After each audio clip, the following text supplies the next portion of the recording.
Hi friends, class 10 বা মাধ্যমিকের যে রায় ও মার্টিন প্রশ্নবিচিত্রা আছে সেই রায় ও মার্টিন প্রশ্নবিচিত্রার ইতিহাস এবং ভূগোলের যে সমস্ত সায়েন্টিফিক সাজেশনের প্রশ্নগুলো আছে চ্যাপ্টার ওয়াইজ, সেই সমস্ত সায়েন্টিফিক সাজেশনের প্রশ্নগুলি চ্যাপ্টার ওয়াইজ প্রত্যেকটি শর্ট টাইপ প্রশ্নের উত্তর ভিডিওর মাধ্যমে এই চ্যানেলে আপলোড করা আছে। তো আপনারা চাইলে ভিডিওগুলো দেখতে পারেন।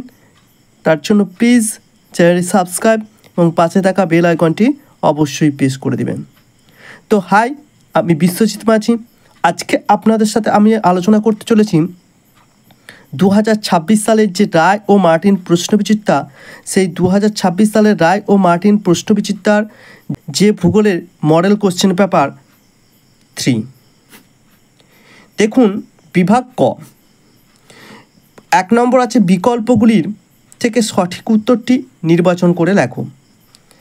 1.1 পর্যায় বা গ্রেড শব্দটি সর্বপ্রথম ব্যবহার করেছিলেন কে? ক্ষয়ের উত্তরটা জি.কে. গিলবার্ট। 2 নম্বর প্রশ্নটি আছে দুটি নদী অববাহিকার মধ্যবর্তী উচ্চভূমিকে বলে কি? উচ্চভূমিকে বলে দোয়াব, ঘয়ের উত্তরটা।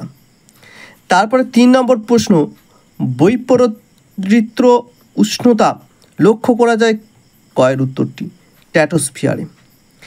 4 নম্বর প্রশ্ন, ফ্রান্সের রোন নদীর উপত্যকায় প্রবাহিত শীতল স্থানীয় বায়ুকে বলে কি? মিস্টাল, গয়ের উত্তরটা। 5 নম্বর প্রশ্ন, শীতল লাভাটার স্রোত দেখা যায় যে মহাসাগরে তা হলো কি? আটলান্টিক মহাসাগরে, ক্ষয়ের উত্তরটা।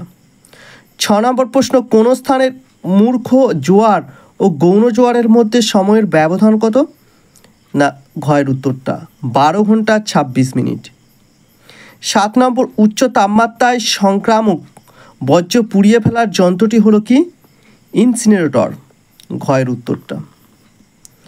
8 নম্বর, ঠিক জোড়াটি নির্বাচন করো। কি হবে?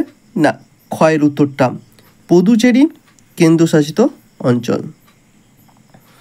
9 নম্বর প্রশ্ন, কেরালার মালাবার উপকূলের বালিয়াড়িকে আঞ্চলিক ভাষায় বলে কি? না, কয়ের উত্তরটা থেরিস। 10 নম্বর প্রশ্ন, ভারতের একটি অন্তর্বাহিনী নদী হলো কি? লুনি, গয়ের উত্তরটা।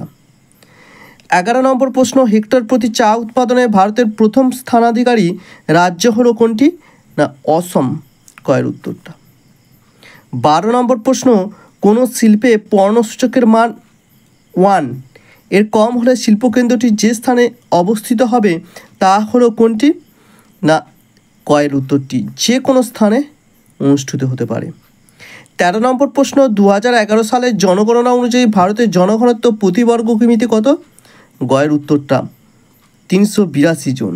14 নম্বর, ভারতের সর্বেক্ষণ বিভাগ বা সার্ভে অফ ইন্ডিয়া স্থাপিত হয় কত সালে? না, 1767 খ্রিস্টাব্দে। এরপরে দেখুন বিভাগ খ 2.1 নিম্নলিখিত বাক্যগুলি শুদ্ধ হলে পাশে সু এবং অশুদ্ধ হলে পাশে অ লেখো। তো 2.1.1 হিমদ্রোণী ইউ আকৃতির হয়, এটি শুদ্ধ। 2 নম্বর প্রশ্নটি, বায়ুমণ্ডলে N2 ও O2 গ্যাসের অনুপাত হলো 4.1, এই প্রশ্নটিও শুদ্ধ। 3 নম্বর, শীতল সমুদ্র স্রোতকে পৃষ্ঠস্রোত বলা হয়, এটা অশুদ্ধ। 4 নম্বর প্রশ্ন, ভারতের উচ্চতম জলপ্রপাতটি গোদাবরী নদীর ওপর অবস্থিত, এটিও অশুদ্ধ। 5 নম্বর প্রশ্নটি, ব্রেক অফ মনসুন ঘটে বর্ষাকালে, এটি শুদ্ধ। 6 নম্বর প্রশ্নটি, হিমালয়ের দুটি উল্লেখযোগ্য উদ্ভিদ হলো গোরান ও গোলপাতা, এটিও শুদ্ধ। 7 নম্বর, ভূবৈচিত্র্যসূচক মানচিত্র হলো একটি বৃহৎ স্কেল মানচিত্র, এটি হচ্ছে অশুদ্ধ। তারপরে দেখুন 2.2 উপযুক্ত শব্দ বসিয়ে শূন্যস্থান পূরণ করো। এই প্রশ্নের উত্তরগুলো আমি একটা খাতার মধ্যে লিখে রেখেছি, আপনাদেরকে উত্তরগুলো দেখাবো এবং প্রশ্নগুলো আমি বলে দেব। 2.2.1 প্রথম প্রশ্নটি আছে, ইনসেলবাজ ক্ষয়প্রাপ্ত হয়ে ড্যাশ ভূমিরূপে পরিণত হয়? বার্নহার্ড ভূমিরূপে পরিণত হয়। 2 নম্বর প্রশ্ন, সমুদ্রবায়ু ড্যাশ বেলায় প্রবাহিত হয়? না, দিনের বেলায় প্রবাহিত হয়। 3 নম্বর প্রশ্ন, ভোড়াকোটাল তীব্রতর হয় ড্যাশ তিথিতে? অমাবস্যা তিথিতে। 4 নম্বর প্রশ্ন, চিনি শিল্পের বর্জ্য পদার্থকে ড্যাশ বলে? বাগাস বলে। 5 নম্বর প্রশ্ন, ভারতের একটি প্রবাল দ্বীপ হলো কি? লাক্ষাদ্বীপ। 6 নম্বর প্রশ্ন, ড্যাশকে সোনালী পানীয় বলা হয়? চাকে।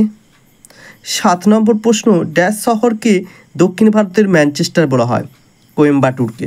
তারপর 2.3, একটি বা দুটি শব্দে উত্তর দাও। এই প্রশ্নের উত্তরগুলিও আমি খাতার মধ্যে লিখে রেখেছি, আপনাদেরকে উত্তরগুলো দেখাবো এবং প্রশ্নগুলো আমি বলে দেব। প্রথম প্রশ্ন 2.3.1, কি আছে? ক্ষয়ের শেষ সীমা ধারণাটির প্রবর্তক কি? পাওয়েল। 2 নম্বর প্রশ্ন, ক্লোরোফ্লোরোকার্বন উৎপাদনকারী একটি যন্ত্রের নাম লেখো। এসি বা রেফ্রিজারেটর। 3 নম্বর প্রশ্ন, নাতিশীতোষ্ণ মণ্ডলে কোন ধরনের বৃষ্টিপাত সংঘটিত হতে দেখা যায়? মাঝারি বা মৃদু। 4 নম্বর প্রশ্ন, মূর্খ জোয়ারের কোন স্থানে গৌণ জোয়ার হয়? প্রতিপাদ স্থানে। 5 নম্বর প্রশ্ন, ভারতের কোন কেন্দ্রশাসিত অঞ্চল একই সঙ্গে দুটি রাজ্যের রাজধানী? চণ্ডীগড়। 6 নম্বর প্রশ্ন, সিরোজে মাটি ভারতের কোন অঞ্চলে দেখা যায়? রাজস্থান। 7 নম্বরে, ভারতের জাহাজ নির্মাণ কেন্দ্রের নাম লেখো। কোচিন শিপইয়ার্ড। 8 নম্বর প্রশ্ন, খনিজ তেল ও স্বাভাবিক গ্যাস বহনে কোন পরিবহন মাধ্যমে খুবই উপযোগী? না নলপথ। 2.4, বাম দিকের সঙ্গে ডান দিকের গুলি মিলিয়ে লেখো। তো এখানে আমি করে দিয়ে রেখেছি, দেখে নিন। তাছাড়াও আমি বলে দিচ্ছি একবার, নদীর সমভূমি প্রবাহ, এটা কোনটা হবে? না প্লাবনভূমি। ক্যান্সার বা চর্মরোগ কী হবে? কোমিয়াম। তারপর আছে ভারতের রোম কী হবে? না দিল্লি। তারপরে আছে ইসরো হচ্ছে কি? না ভারতের রকেট উৎক্ষেপণ সংস্থা। তো ভিডিওগুলি দেখার জন্য অসংখ্য ধন্যবাদ। পরবর্তী ভিডিওগুলো পাওয়ার জন্য চ্যানেলটি অবশ্যই সাবস্ক্রাইব করে নেবেন এবং পাশে থাকা বেল আইকনটি অবশ্যই প্রেস করে রাখবেন। ভিডিওগুলো ভালো লাগলে লাইক এবং করে দিবেন। তো দেখা হচ্ছে আপনাদের সাথে পরের ভিডিওতে। ভালো থাকবেন।